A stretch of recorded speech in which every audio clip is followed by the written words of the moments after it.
নমস্কার বন্ধুরা, আশা করি সবাই ভালো আছেন। বন্ধুরা, আজকে চীনের মাথায় হাত।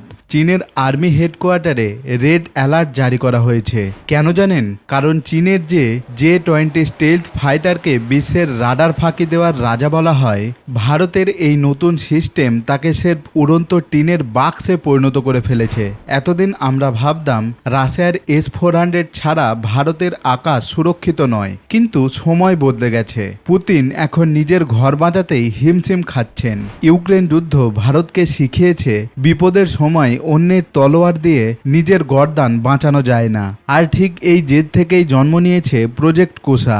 এটি কোনো সাধারণ মিসাইল সিস্টেম নয়, এটি ভারতের তৈরি এক অদৃশ্য লোহার দেওয়াল। আজ এই ভিডিওতে প্রজেক্ট কুসার সেই গোপন ব্লুপ্রিন্ট ফাঁস করব, যা এতদিন সাধারণ মানুষের চোখের আড়ালে রাখা হয়েছিল।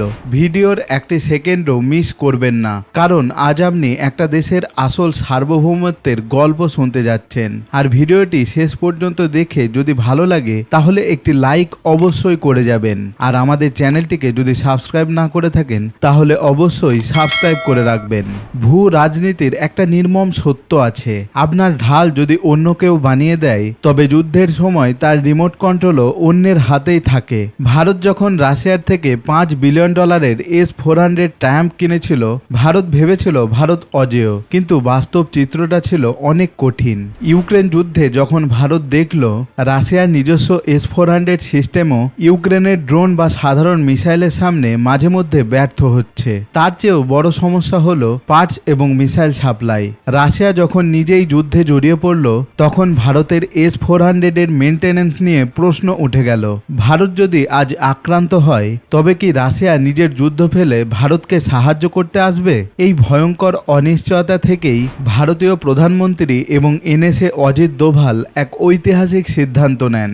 DRDOকে নির্দেশ দেওয়া হয়, আমাদের এমন একটা কিছু চাই যা সম্পূর্ণ ভারতীয়, যার সফটওয়্যার হবে আমাদের এবং যার প্রতিটি মিসাইল আমাদের মাটিতে তৈরি করা হবে। ঠিক এভাবেই জন্ম নিল প্রজেক্ট কুসা। এটি দেখতে অনেকটা ইসরায়েলের আয়রন ডোমের মতো মনে হতে পারে, কিন্তু আয়রন ডোম তৈরি হয়েছে ছোট ছোট রকেট আটকানোর জন্য, আর কুসা তৈরি হয়েছে চীনের হাইপারসনিক মিসাইল এবং স্টেলথ ফাইটার জেটগুলোকে ধ্বংস করার জন্য।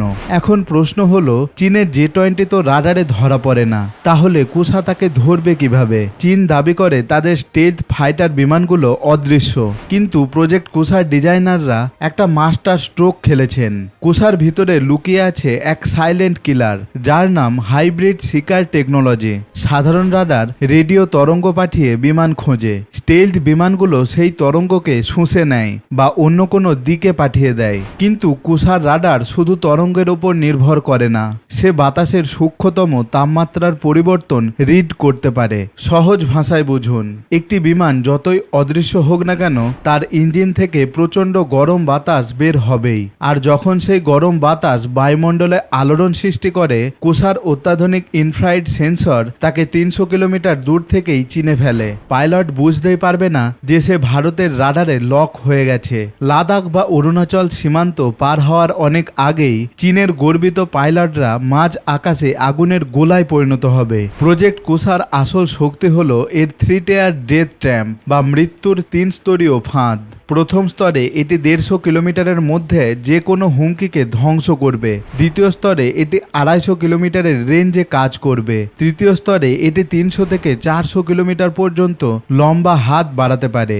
এর মিসাইলগুলো শব্দের চেয়ে 5.5 গুণ বেশি গতিতে ছোটে। ভেবে দেখুন, চীনের পাইলট যদি তার ককপিটে লক অন ওয়ার্নিং সিগন্যালও পায়, তার বাঁচার জন্য বা সিট ইজেক্ট করার জন্য যে কয়েক সেকেন্ড সময় দরকার, সেই সময়টুকু কুসা তাকে দেবে না। ভারত কেবল আকাশ নয়, সমুদ্রের জন্য এর একটি নাভাল ভার্সন বানাচ্ছে। আমেরিকার বিখ্যাত প্যাট্রিয়ট সিস্টেম যেখানে মাঝে মধ্যে লক্ষ্যভ্রষ্ট হয়, সেখানে ভারতের এই হিট টু কিল টেকনোলজি শতভাগ নিশ্চয়তা দিচ্ছে। মানে মিসাইল গিয়ে শুধু টার্গেটের কাছে ফাটবেই না, বরং সজোরে তাকে ধাক্কা মেরে মাঝ আকাশেই টুকরো টুকরো করে দেবে। সবচেয়ে বড় মাস্টার স্ট্রোক হলো, ভারত এখন আর বিদেশের দয়ার পাত্র নয়। ভারত বর্তমানে বছরে 300 থেকে 400টি মিসাইল তৈরির লক্ষ্যমাত্রা নিয়েছে। এর মানে হলো যুদ্ধের সময় যদি 100 মিসাইলও শেষ হয়ে যায়, ভারতকে রাশিয়ার কাছ থেকে আর ভিক্ষা চাইতে হবে না। কুসা সিস্টেমটি সম্পূর্ণ ভারতের নিজস্ব IACCS নেটওয়ার্কের সাথে যুক্ত। এটি একটি AI চালিত মস্তিষ্ক যা ভারতের হাজার হাজার রাডারকে 1 সেকেন্ডের ভগ্নাংশের মধ্যে সিঙ্ক্রোনাইজ করে। ভারত আজ সেই এলিট ক্লাবে ঢুকে পড়েছে যেখানে আমেরিকা আর রাশিয়া ছাড়া আর কারোর প্রবেশাধিকার ছিল না। ভারত এখন আর শুধু ক্রেতা নয়, ভারত এখন বিক্রেতা হওয়ার পথে। ক্ষমতা যখন নিজের মাটিতে তৈরি হয় তখন বিদেশের রক্তচক্ষু কোনো অর্থ বহন করে না। 2028 থেকে 2030 সালের মধ্যে যখন এই কোষা ভারতের চারপাশে মোতায়েন হবে, তখন ভারতের আকাশে কোনো শত্রুর পাখি প্রবেশের জন্য দিল্লির পারমিশন লাগবে। চীন যতই আকাশ দখলের স্বপ্ন দেখুক না কেন, হিমালয়ের ওপারেই এক সুদর্শন চক্র তাদের জম হয়ে বসে আছে। আপনাদের কি মনে হয়, ভারতের এই প্রযুক্তি কি রাশিয়ার S-400কে মিউজিয়ামে পাঠিয়ে দেবে, নাকি ভারতের এখনও বিদেশি সাহায্যের ওপর নির্ভর করা উচিত? কমেন্টে আপনাদের যুক্তি নির্ভর মতামত অবশ্যই জানাবেন, কারণ আজকের ভারত কোনো অন্ধ আবেগে নয়, লজিকে বিশ্বাস করে।